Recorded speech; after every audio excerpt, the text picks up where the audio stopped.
Cheers, everybody.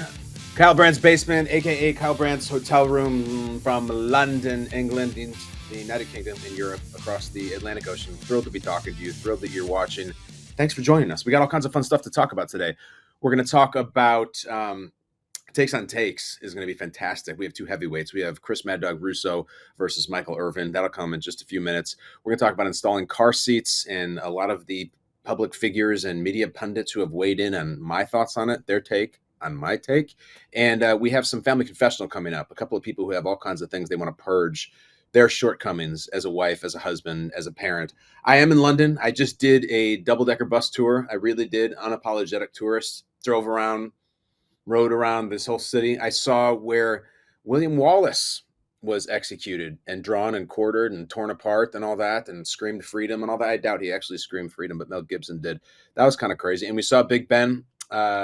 Big Ben, the bell was not working, and I turned to my my NFL cohorts and I made a really cool joke. I said, you know, in our world, Big Ben also had a bell that stopped working, and its name was Le'Veon. And they didn't laugh, and I didn't think it was that good. But I thought at least worth a laugh. Give me something. Give me a snort if you're watching right now. Huh, yeah, tied them all together. That's what I do here. I also talk about what I love, what I hate, and you know it. What's hilarious. Let's go.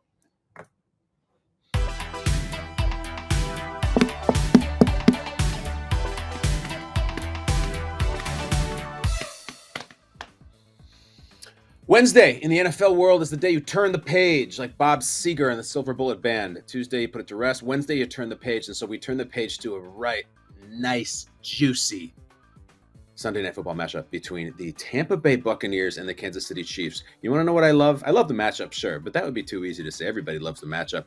I already love the Monday morning takes. Already. That's 5 days from now, and I'm already excited to just hear that rooster crow on Monday morning, sip that coffee, and just have people start bellowing their thoughts and overreactions on the either 2-2 Buccaneers or the 2-2 Kansas City Chiefs. One of these teams is going to lose two straight, and the sky's going to be bleeping falling. I can't wait. Maybe I'll be somebody screaming about it. Here's the deal. It's a good game, right? You got Brady, you got Mahomes, you have the rematch of the Super Bowl. One of the more memorable Super Bowls, I think, in the last 10 years for sure. My thought on that Super Bowl was always, you knew going in that the Chiefs' offensive line was screwed. You knew the Bucs' defensive line was incredible, and their linebackers were so fast, and it played out exactly that way. And Patrick Mahomes was running from the Bulls in Pamplona for 4 quarters. He lost the Super Bowl. He didn't play well statistically, and yet my respect for him skyrocketed in that loss. It felt to me like an NBA player who had 68 points and still lost by 15 because the team just wasn't around him. It was like some of those LeBron's finals teams when he was especially really young, where you're like, wow, he is definitely the best player in this series, but they don't have a shot to win it. That was the Chiefs game. I always loved that game. All the winning that Mahomes has done, the loss by him in which he was just doing acrobatic throws and running for his bleeping life was really my favorite Mahomes game. So we have a rematch of that. Same team, same stadium, scene of the crime. It was right there in Tampa. The weekend played, all that stuff. That was that game, and now they're going back at it. But again, somebody has to lose. And when that team loses, the takes are just going to be raining down from the take gods. So let's just say it's the Chiefs, okay? Now they're 2-2. They lost to the Colts. They lost to the Bucs. I don't know if you've noticed, but Tyreek is undefeated, just cruising, having a grand old time. Will probably be 4-0 after they beat the Bengals because the Dolphins are on fuego. And there's going to be takes about, was Mahomes really propped up by Tyreek even more than we thought? You're going to have to revisit some of that unrest between Mahomes and Bieniemy, which we saw last week. We'll see how that plays out today. You're going to have to talk about, well, Travis Kelce is, he's great, but he's getting old fast. He's no spring chicken. And all these wide receivers, these Jujus and Marquez Valdez-Scantlings and Sky Moores, like they're not Tyreek. No one is Tyreek. The other AFC talent is rising. There's better teams that are coming to get them. This whole Chiefs supposed dynasty is falling apart right in front of us. What if Mahomes never gets to another Super Bowl after that, losing that one to Tampa? And we thought Mahomes was going to have 7 Super Bowl rings. They have the week 5. They have the Raiders, who might be 0-4, got to win that game. And then they have a team called the Buffalo Bills on week 6. So there'll be lots of Chiefs takes if they lose it. That's just the way the Chiefs are. They've been so good that the second they go 2-2, which is, it's not 0-8, it's fine, the takes will be coming. And just wait until you get your Brady takes going, because if the Bucs lose 2-2, and let's say they lose in like 30-13 or even 30-20, and they just don't have the offense, then it's the Tom Brady experience. There's just something in the air. And I would ask you right now, don't you feel that Brady and the Bucs are weird right now? And we've been through everything with Brady. My entire adult life has been watching Tom Brady, and there's been ups and downs, and it's the New England was Camelot. It was nonstop Shakespearean drama, up to and including suspensions, literally murder. It was always something, all of that. But this team, it's none of that. It just feels off. And you hear the stuff about his personal life. You see him on the sideline throwing the tablets, and it just seems off.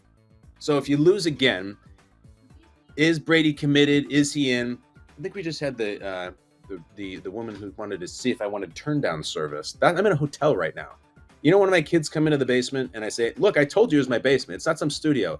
That was just a woman saying, excuse me, because she's like the housekeeping woman. And I love her and I respect her. I don't want turn down service. They just fold your blankets down and put a mint. It's good. Anyway, the Brady takes, doesn't have the weapons around him. The only times we've really seen him succeed over the last several years, he has a whole list of weapons and Gronks and Mike Evans and Godwins and Scotty Millers, and he had to leave New England because he had no good receivers there at all. That's going to be there. Can't be elite without him. Maybe it's time. Maybe he stayed a year too long. Maybe it's finally cut off with him. And that's not even the rest of the team. Todd Bowles doesn't have the magic as head coach. There was that special glint in the eye that Bruce Arians had when he was coaching this team. I don't know. They're coming. Believe me. I don't know if they should be coming. They're both 2-2 and have really good quarterbacks and players, and it's really early. But the hell with it. Screw it. Just go out and rain them down. They will. And I'm going to like it.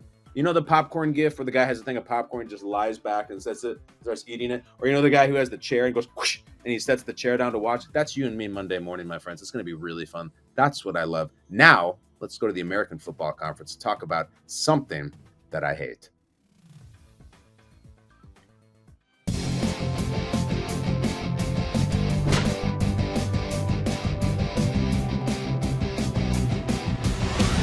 I hate how I feel about Lamar Jackson. I feel actually nervous about Lamar at this stage in the season because he's been spectacular through 3 weeks. Everyone's oohing and eyeing about Jalen Hurts, and he's been great, and everything the Dolphins are doing, and Josh Allen, of course. But Lamar has been unbelievably good, better than he was to start his actual MVP season. They lost that game to the Dolphins. That had nothing to do with Lamar. Lamar was amazing for the entire game. He got off to a huge lead. He had about a 78-yard touchdown run, and yet we're still at this stupid phase where he doesn't have a contract. And normally I don't really care who makes what or who gets paid what. This guy I do. I don't know how you feel personally about Lamar, but I also don't know how someone doesn't like Lamar. Obviously, incredibly entertaining to watch for all of us who just have our football lust sitting on the couch and we want to see crazy athletes do crazy things. He does them every week. He seems like a really good guy. I like how he handles the media for the most part. The players around the league seem to love him. The teammates seem to love him. It's almost like he's kind of undefeated at this point. And yet just the Ravens won't pay him. And he's still sticking to this thing, I guess, where he won't talk about the deal once the season starts, which I don't understand. And I'll say this again. He doesn't have an agent. If he had just your standard issue Drew Rosenhaus or Jerry Maguire, he would have a deal now. He just would. Someone would sit down and make it happen, and maybe it wouldn't be Deshaun Watson money, and maybe it wouldn't be the most in the league, but he would have a top 5 quarterback salary, and you just put it to bed, and you try to win Super Bowls the best you can. But he doesn't.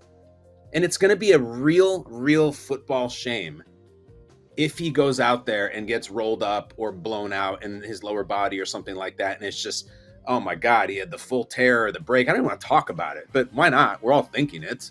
I'm sure the Ravens are thinking it in some regard. You know who's thinking it? Ed Reed. Ed Reed talked about it. Obviously a Ravens icon. He says Lamar needs to know that the Ravens are a business and that he needs to protect himself until he's paid. So what does that mean? He runs out of bounds. He slides in the pocket. He's never going to do that. Lamar has this like joyful, almost childlike way about playing that even he's kind of approaches his contract deal the same way. I'm not going to talk about that. You guys, he makes jokes about it with the media. It's kind of not a joke. And it's a really unprecedented thing that we're seeing where this level of quarterback has no representation, no long-term deal. Like, this is it. It's if he were something were terrible were to happen to Lamar Jackson, a terrible injury. Look at Myles Garrett just got in a crazy car accident that I think he's lucky to walk away from. Anything like that, it's just kind of over. There's no long-term thing, and maybe that's no skin off your back as the sportsman, but that's just not how things are done. You don't have a quarterback who has been in the playoffs multiple times, who's won an MVP, who's just going over and over and over and not extended. And we had Josh on yesterday. And I had set this up by saying a couple years ago, I talked to Josh Allen, and he was still on his rookie contract. And I said, hey, what do you think about when you hear the words franchise tag? And he literally said, ew. And we kind of laughed about it. But so he got his deal, and Josh is taken care of, as he should be. And yet Lamar's just out there running around, trying to juke safeties and taking hits. I said, Josh, Lamar is doing this with no agent, no long-term deal. Would you have been able to do that? Here's the response.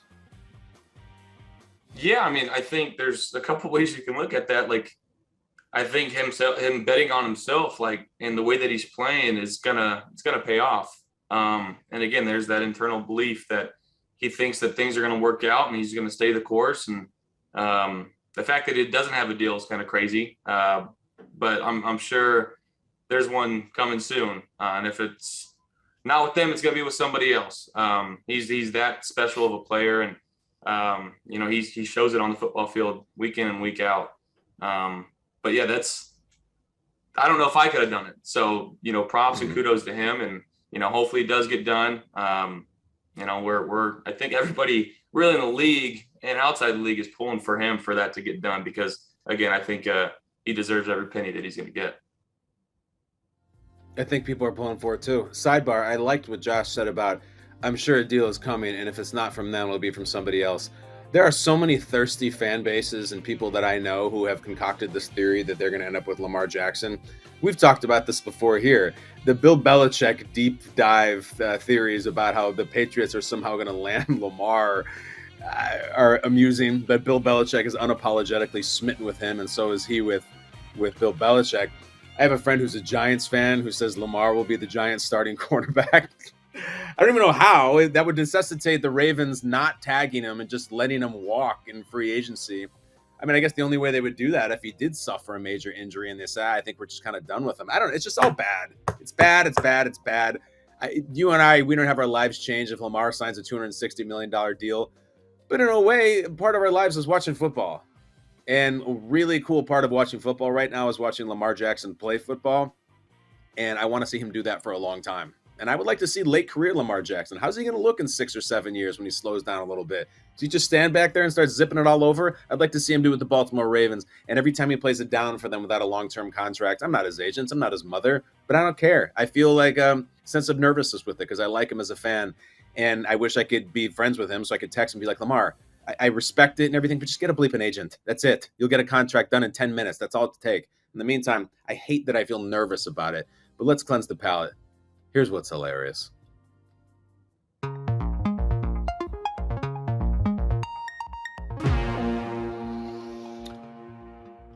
So you're in the old content biz and you chum the waters for the sharks and you try to talk about this topic and maybe people will react to that. And here's something I feel passionate about. And I really feel this is something that people will believe in and understand. And you put it out there and you just get crickets. It's like, no, you missed the mark on that one, dude. No one really cared. No one really responded.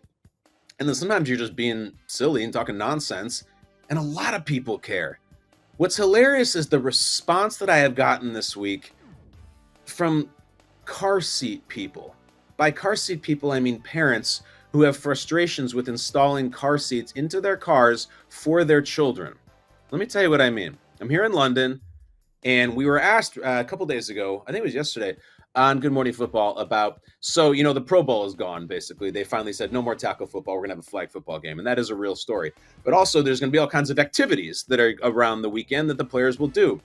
And Jason Kelce, in true Jason Kelce form, said there should be a hot dog eating contest for the offensive linemen, and you line up me against anyone you want to put out there, Trent Williams, anybody, and I can eat a hot dog faster than him, and that's fine. But the question posed to us was, what other activities would you like to see the players involved in on Pro Bowl weekend now that the Pro Bowl is finally going to change? Here's what I said. I want to take all the dads. I want to get like a dad thing, like a specific dad activity. If you want to see me turn into a bleeping werewolf, the most angry I will ever get, I want a car seat installation event, all right? You can pull the car up, and here's this car seat, and who can install it the fastest? You got to put it in, and then you got your knee down, and you got to push, and you go, don't talk to me. And then you have to buckle it, and it is, I have taken those things and thrown them across the LaGuardia parking garage. I want to see who has the patience, the dexterity, the strategy. I mean, it's so hard, and it's your child's safety is at risk, so the stakes are really high, and your wife is just yelling at you. Yes. Do you want me to do it? And it's car seat safety installation. You have to go on YouTube. Real question. Forget YouTube. Have you ever asked another man to put in your car seat? Sure. I would ask. I would pay. I go to the fire station. Here's my money. Here's my dignity, and just put my car seat in, sir. And then my wife has a crush on him because the fireman. It's a disaster. I want to do all that. So you hoot and holler about car seats and you just being silly like we do on that show, and you think that's just kind of a dad observation. No one cares. People care. I've been in this business a long time. People are just stopping me in the street to be like, man, the car seat thing. I've never felt more seen. It's like you were inside my head. I'm glad to be there, and I'm glad that I'm not the only one that feels that way. I should add, my wonderful wife is amazing at the car seats. And that story was kind of taken from the beginning of my parenthood when we only had one kid and we're first getting into it. I don't know how to do it. Now we have it down to a science.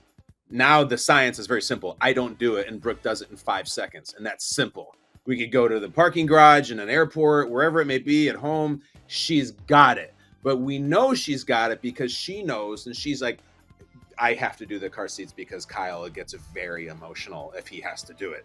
So we have it down now.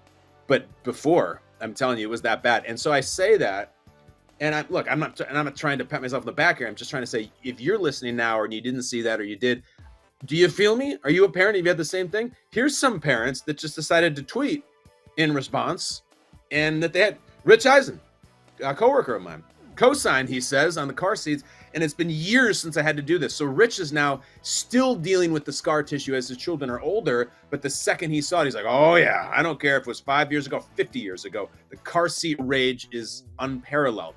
Next, one of the journalists for the NFL Media Group, Mike Giardi, he says, true story.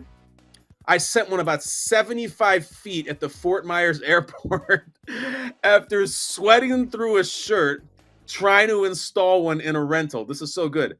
I needed at least half the day of not talking to anyone to get into vacation mode. Mike, that is so good, because you hit on something that's big in the car seat installation game, and that's the sweat. That is the sweat. You sit and you try to be calm, and you get in there, and it starts going poorly, and you're awkward, and you're uncomfortable, and you're twisting, and the time is ticking, and the kids are screaming, and you just feel that icy bead go right down past your rib cage and into the band of your underwear, and that's where that's where they have you. That's where you're in the quicksand. That's when you're just sinking because you don't believe anymore, like Artex and the Never-Ending Story. More tweets. Jeff Schwartz, NFL pundit, former NFL lineman, obviously a parent. He tweets, always up in a full sweat. Always ends up in a full sweat doing this. The sweat, I told you. Doesn't matter the time of year. Jeff, you're right. You could be the day Christmas Eve.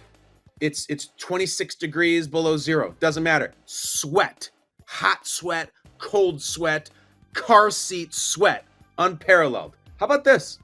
Elizabeth Banks. You know the movie star? She's in everything. She's in the Hunger Games movies. She's in the Pitch Perfect movies. She showed up in 40-Year-Old Virgin and stole the movie. Very, very talented. She's a director now. She tweets it, says, my husband sent this to me because he's never felt so seen. Hashtag wild animal. That's Elizabeth Banks. Always been a big fan of her work.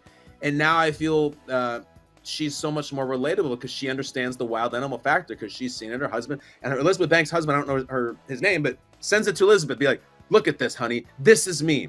And you know what the problem is? It's so distinct with the car seat installation. Distinct from other types of DIY little tasks. And I'll tell you why. Let's say you get a bookcase and it is your job to put that bookcase together, and that is your Saturday at 10:16 a.m. activity. You've done breakfast. It's not time for lunch. Like, I got to get to that bookshelf. And you get on your hands and knees and you work and you read the instructions and you fight and you claw and you scratch. And at the end, you got yourself a bookshelf. It's wobbly as hell. It's I don't know how it's going to hold up. And you got like 7 screws that are clearly meant to be used, but you didn't use them. And you're just like, these should probably be in there. I didn't do a great job with this. You know what you do? You push that thing against the wall and you put some books on it. You can't do that with the car seat because it might end up hurting your child. It's not, you don't worry about the book safety. That car seat has to be tight and it has to be secure. Mine even has one of these little, like the level on it with that little water cylinder that has the bubble that has to be in the middle. So the child's, soul or something is balanced so they're in the car seat. So if that bubble's a little askew, or if you got extra parts, or if that belt thing isn't tight as it should be, it's not the bookshelf. It is a guilt that sets in and a terror that you're going to put your child at risk. That's why it's so stressful. And there's something about it. I think it's more difficult for me because my wife is smarter than me, but also I'm a bigger person than her. So my fingers are bigger. I can't get them down into those crevasses in the car where I need to pull the thing. I can't twist my body and get it into the space. It's so damn hard. So hard. And I don't know why the people at Big Car Seat, at Britax or whatever brand is all fancy like that, can't get us to a place where it's bang, bang, done. It's not that way. It's not. It's very hard. And these tweets hit out on a lot of the same things. It's often traveling, because at home you just got the car seats and it's fine, they're set. But think about this. You're usually traveling and you're never have endless time. It's never like, well, I could probably spend the next 27 minutes putting this car seat. It's like, we're going to miss the flight. We're going to miss the show where the kids are starving. It's always a rush. So that stresses you. The marital dynamic stresses you. The child safety and the child screaming and needing food stresses you. It is really hell on earth. I can't think of anything in this little domestic life that I have with a wife and 2 kids that makes me more angry than trying to install a car seat. How stupid is that? I can do any kid got in trouble at school, kid has too much screen time, kid broke something, kid spilled something, kid hit something, all of that. I got it. But if you tell me, here is this children's seat and you need to fasten it safely into our automobile, I'm jumping off a bridge. I can't do it. And I like that I'm not the only one. If you feel the same way, will you reach out? This is not the Family Confessional segment. That's coming. But I feel like I'm purging here. And I do find it's hilarious and really vindicating that I'm not the only one. But we got to move on. We can talk car seats all day. Can you imagine Chris Mad Dog Russo trying to install a car seat? Can you imagine? I would like to see that. But until then, all we have is him participating in a little segment that you know and love, and we call it Takes on Takes.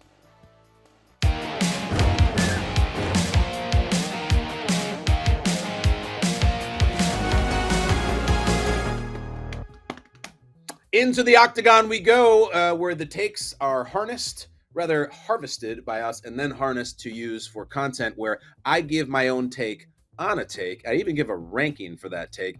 It's always a one-on-one matchup, and today, as I said, into the octagon, we have Mad Dog Chris Russo going up against the rest of the ESPN First Take team. And the Mad Dog, this is really an all-volume matchup here, because I'm just going to tell you right now, we got the Mad Dog versus the Playmaker. I mean, it sounds like 2 pro wrestlers or American Gladiators or something. All volume edition of Takes on Takes. Mad Dogs is going to go against the whole team. We'll take on the world about Miami Dolphins 3-0 undefeated quarterback Tua Tagovailoa. Go ahead, Doggy. I still got to see a little bit more Tua because I knew Burrow was great. You know, we knew out of the LSU scenario when he won the championship, he won in Alabama, he scored 50 points against Saban's defense. It was his second year in the league. I thought that they had something with Burrow. So I got to see. What concerns you about Tua? What do you need to see? His arm strength, his running ability. He's awfully small. Arm strength. And he's had, I can't see him throwing deep balls in the middle of. Yeah, I that's what he's. Can I see more? He actually specializes in that, Dougie. That's not true. Nonsense. His intermediate passing game is a question mark because of his height in the pocket and throwing over oncoming defenders. But the point is throwing the deep ball, even from his days at Alabama, that's not a problem he had. He won a national championship. He had Devontae Smith. He had Devontae Smith. He had big players wide open. We're talking about his arm strength, though. We're not talking about who he targeted. We're talking about his arm strength to get the football down the field. He does have an arm. He doesn't have Herbert, but he doesn't have Herbert's arm. He doesn't have Burrow's arm. No, he doesn't. He doesn't throw the ball like Herbert does. No, I agree. He doesn't have the strongest arm. I said who does? Who has Justin Herbert's arm? Like that's okay. You're talking about that's aliens. what the championships are about, though. We're trying to win a championship. All right, a lot going on there. That was Russo, but it was also just I like that Stephen A. just decided to take the microphone. He might as well have done it physically, and then you had Dominic Foxworth also in there. Russo, a little, I would say, out over his skis here. You know, it's funny to listen to him talk about something that is so incredibly contemporary, like Tua Tagovailoa. I think he does it almost begrudgingly. Like if you were to inject, but. Never mind Tua Tagovailoa. What about Lou Alcindor, Doggy? What about Cassius Clay? Then his volume would go up from like a 4 to a 9. He would come out of his chair. I think he really likes talking about the old-fashioned stuff.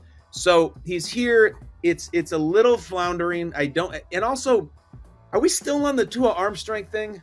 I saw him get knocked out of the game under very strange circumstances, whether it's his head or its back or otherwise. Either way, he couldn't walk. He came back in the game and threw a laser to Jalen Waddle that split the safeties down the field and was his biggest throw of the game. Who cares if he can throw it as far as Justin Herbert or Josh Allen? Those are the guys. Fine, Mahomes. I don't even need that. I'm kind of over the arm strength Tua thing because I've seen him now and he's made plays. I'm actually going to go and I'm going to really lower the Mad Dog's batting average. This is a 3 to me. That's a 3. I think it's the lowest rating I've ever given someone in this segment. And I don't like to do it, especially when you're talking about a Hall of Famer of takes like the Mad Dog. But that brings us to the playmaker, an actual Pro Football Hall of Famer, a guy that I've worked with several times. I consider him a colleague. I've broken bread with this man. His name is Michael Irvin. He was also on ESPN's First Take, which is kind of like the Alabama football program of churning out the professionals and the takes on take segment. I don't know what we would do without it. I really don't. But he likes the grittiness. I mentioned this yesterday. I like gritty Cowboys. I'm so sick of flashy and fast Cowboys. I like the Cooper Rush, Tony Pollard, Micah Parsons gritty Cowboys. And apparently Michael Irvin does too. Let's see if he can reach down deep and be gritty enough to beat a 3, which he should be able to do with his eyes closed. Go ahead, playmaker. And what you're looking at on that defensive line is something finger licking good special. That's what I'm talking about. All 5 they just be coming rushing and just getting at a quarterback. It's finger licking good special, and we can get somewhere with that. I'm going to tell you this, too. I have been hurting because I have been having to tell the truth about how great Philadelphia look. And they do look great. And I said there is no chance. But with that finger licking pass rush, we do got a chance. We'll get a chance to get to Philly because we got that finger licking pass rush that is so good. And a pass rush can stop everything. Now, we should talk about C.D. Lamb. Did you know the number 8 stands for new beginning? That's why 88 is so special. God knows I needed so many new beginnings, and 88s can take a new beginning. The Bible talks about men like this. They call them mighty men of valor. You might mess up, but you would do everything you have to do to make your mess up right. And that's what C.D. Lamb did last night. He did everything he needed to do to make his mess up right. Yes, I dropped a big pass, but I came back and I had a C.D. Lamb drive. You want to talk about a playmaker? That's a playmaker. He made the plays. And then the one-handed stab for the grab of the touchdown on the go-ahead. It's what playmakers do. It's what 88.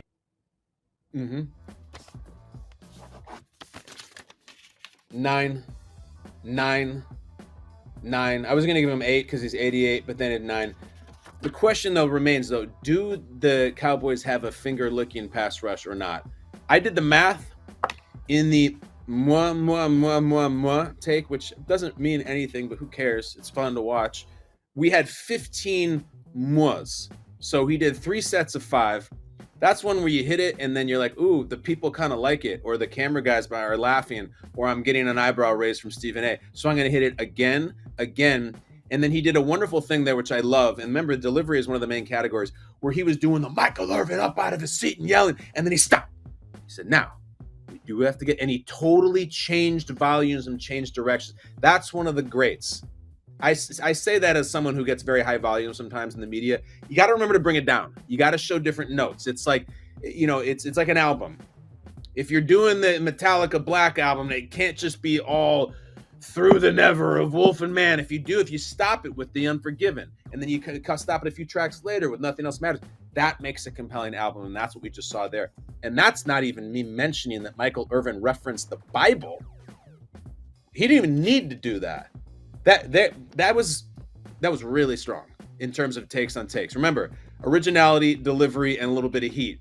Now, I don't know that the heat was missing a little bit. It wasn't like some crazy take where he said, and I think the Cooper Rush is going to win a Super Bowl, or I think the Cowboys aren't going to lose another game. Now, that would have made it a 10. But with the was with going to the scripture on Lamb, he could have said Lamb of God. That would have really taken it far. And then also just the volume change. That's why we do this segment. The only loser in this segment, we're all winners. So the only loser is Chris Russo, because I was expecting, like, this is what you want. This is your Brady Rodgers matchup.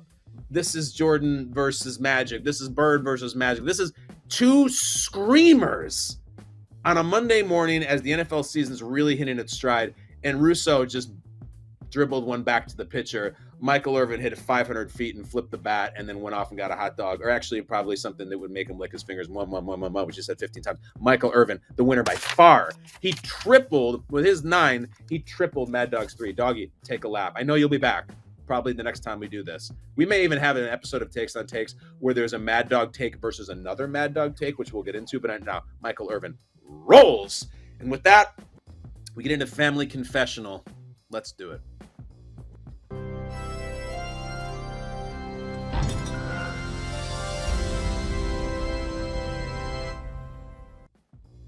All right, so it's Wednesday. There was not a football game last night. There's not a football game tonight. And let's just talk about the family game that we call Family Confessional. That is when you actually physically pick up the phone and call me at 252-4-BRANT. That's 252, the number 4, and then Brandt. And you say, look, here's the deal. I messed up. I was a bad husband. I was a bad mom. I was a bad son, whatever it may be. I messed up. I do it all the time, constantly. I've told here stories recently of my son Calvin pounding a White Claw that I just kind of left around. He just drank the whole thing, didn't even know it was alcohol, loved it. I bribed my 6-year-old to do her swim meet by saying she could watch 2 hours of Netflix, which worked instantaneously. I got all kinds of them, a lot. I'm probably committing many of them because I'm out of the country for a week, and who knows what I'm neglecting at home. I hope not, but probably am. But it's not about me right now. It's about you. The phone number is there. You call and leave a message. And let's get to our first one. We have a Buffalo Bills fan, a female Buffalo Bills fan, who has a little story and maybe a confession that she would like to make about her niece. Let's hear it. My niece was about 6 years old, and this was like, I don't know, like 10 years ago when the Bills sucked, so we had to find ways to entertain ourselves. I took her to her first Bills game. I showed her other people table smashing, and she said, oh, I want to try it. She's 6, right? So the people, put her up on the table and pretend that she smashes it. I think it was already broken, and she had a blast. And like the whole crowd goes nuts. My sister was not happy with me. So for years, my niece was jumping off of things onto tables, just because she thought it was a good idea. She got suspended from middle school because she jumped onto a folding table, like in the lunchroom, and she broke it. So still to this day, in fact, I took her to the the Chiefs Bills game on last year for the playoffs. She jumped off at 16 years old. This girl jumps off an RV onto a table, smashes it, and breaks her kneecap, and then hobbles into the game, and says she's not missing it for anything. We took her to the ER the next day, and sure enough, her kneecap was like fractured, and it was not good. Mm-hmm. But that's the table jumping game. That's it. I hate to see the kid get hurt. She's 16 years old now. A couple takeaways from that.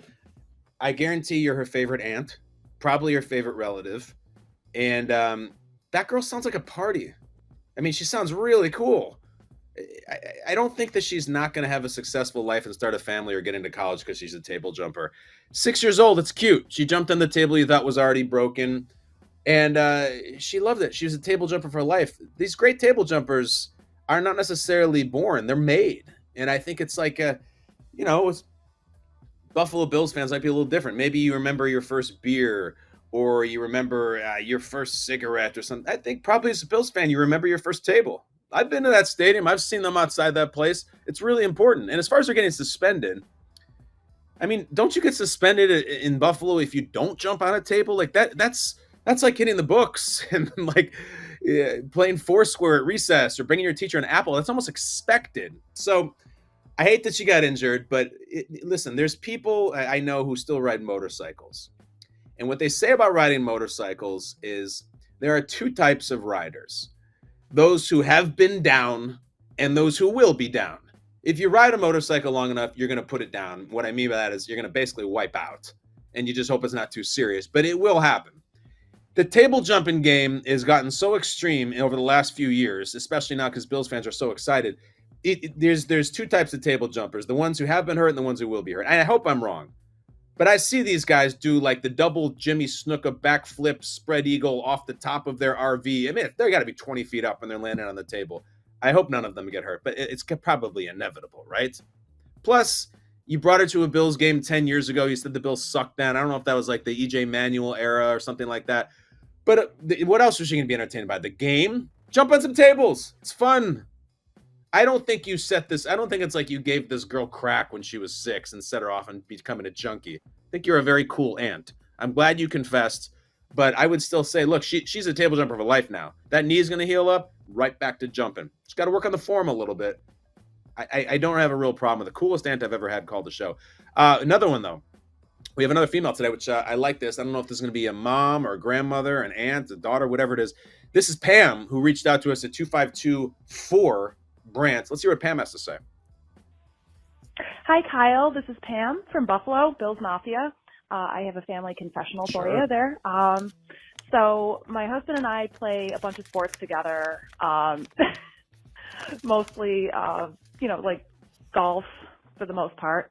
And my family confessional is that because I have played golf for a really, really long time, literally faked being sick to not play with him because I'm a much better golfer than he is, and I physically can't stand watching him swing at times.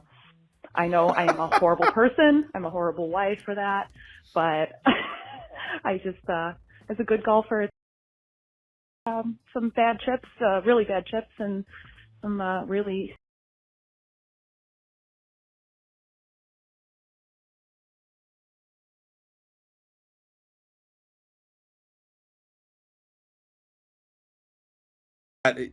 Pam.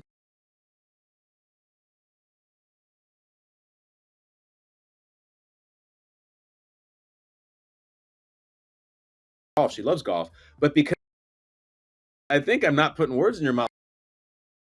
I think I'm not putting words. She feels guilty about it. I think you're a great wife, Pam. I think that you're doing this because you don't want him to feel bad, and you're so much better than him, and you're clearly beating him, and maybe he's cool with it. Maybe he's secure about it. But I think that's the funny part. It's not really about him. It's about you. You're like, his chips, they're just awful. He just sucks. And so when let's say it's like a Tuesday and your husband starts making plans, I don't know, honey, you think we can get 18 on Saturday morning? You're like, I don't know. I think I'm coming down with something. Really? Really? What do you come? There's a bug going around. You need to do one of these nose swabs or anything? No, it's not that. I just want to throw up when I see your short game. That's what you're thinking inside. But instead, you actually fake it. You are like doing basically a Ferris Bueller on the golf course where you don't want to be out there. How bad could your husband be? Is it that bad? Because you sound like you're ready for the LPGA, Pam. I mean, it is. I'll say this. It's very frustrating to play a sport with someone who is way worse than you. And I don't have a lot of experience doing that, but I've recently got into tennis, which, I don't know, there's a stick and ball type hand-eye coordinator thing that kind of goes into golf. I'm not good at golf either, and I'm not good at tennis, but I sometimes get matched up with where we play tennis of people who are really beginners and like they can barely put the racket on the ball. And it is annoying, and you try to be nice about it, but you're like, I'm trying. I only got 1 hour on Thursday to play tennis, and I'm barely playing tennis because, frankly, you suck so much. It's a little frustrating. Now, imagine if you were married to that person and they can see through your BS. That's an interesting dynamic. But I would just say maybe what you do. You're in Buffalo, so once it turns to winter, you're not going to be golfing much unless you travel. Maybe though for Christmas this year, you get your husband some lessons. Because you don't want to look, there are a lot worse things a wife can fake than sickness to avoid golf. Believe me. So I've heard. But you maybe get him some lessons. The lessons really work in golf, in my experience. You get like a few good lessons that can take 10 strokes off, 15 strokes if you're a brand new beginner. Get him some lessons for Christmas. It'll be a nice gift. It is a little patronizing. I grant you that my wife got me golf lessons, but maybe you can take them together. And that, we just weren't able to golf much this last fall because, I kept just getting sick every time you got your clubs out. I would just immediately want to throw up like that girl in Knives Out. I thought we'd get some lessons together, honey. Maybe you go to an indoor range and there's an instructor. I think it's cool that you do that. I think it's cool that you feel guilty about it. You sound like a cool wife, just like the other sound like a cool aunt. So we're finding very cool people. Quick question for everybody out there. Is there anyone who wants to confess something who is not from Buffalo? I'm more than happy to take Buffalo calls, but there's over 300 million people in the United States alone, and you can get Kyle Brandt's Basement worldwide. So I just wonder if there's anyone outside of Buffalo or anyone whose husband doesn't suck at golf. We can hear from you guys too. Pam and cool aunt who taught her niece about the table breaking, love you. If anybody else wants to call, that number again, 252-4 Brandt. That's it. That's Family Confessional. And we end today normally with the dartboard, but I didn't bring it. I may be going to Germany with the NFL for the next international series game. So when I do, I will bring my dartboard so I can just hang it up in the hotel room, and I'm sure they'll love that when I miss. But since I don't bring the dartboard to randomly select a topic to end the show with, my producers have given me a thought and a question about London and England. And today's was, okay, I'm just seeing it now for the first time. Who should be the next James Bond? All right, so Daniel Craig, I think done, definitely done, right? First of all, a couple things. A lot of people are saying the Idris Elba, who would be really cool and like just fits the profile and is like unbelievably charismatic and cool. And if he wants it, I've been hearing that rumor for years. Is he into it? I'd be into it. I don't know if people would get triggered or something, or the Karens would come out because James Bond is black. Like people are really pissed off that Ariel is black. I think it's cool. I don't think in those Sir Ian Fleming novels, I've never read them, I don't think it ever says James Bond is a white man. And even if it does, who cares? Then there was a push a ways back when people wanted Charlize Theron to be James Bond, which I guess they would change the name, or it would be a woman named James. That was a little much, and she even said so. She's like, no, I'm not. She said, I'd rather commit to this character. She did this Atomic Blonde movie, which is really cool, so that wasn't going to happen. I gotta say, here's my answer. I have never seen Tom Hardy do something that I was not captivated by, and that includes that terrible Reese Witherspoon, Chris Pine movie that he did. Can't take my eyes off him in Peaky Blinders.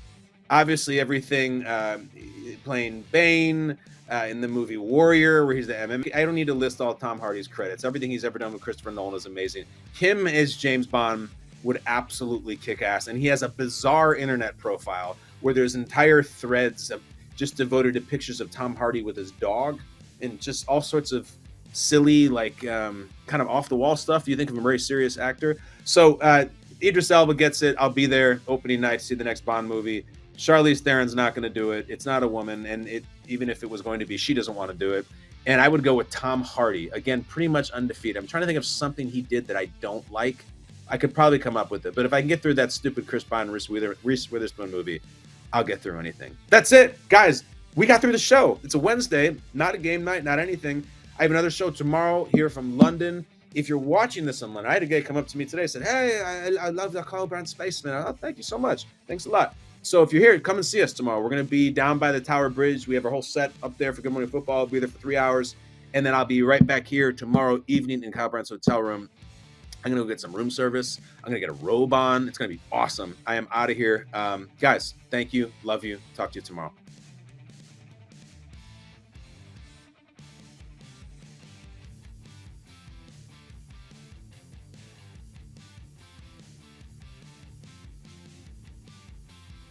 Good job, guys.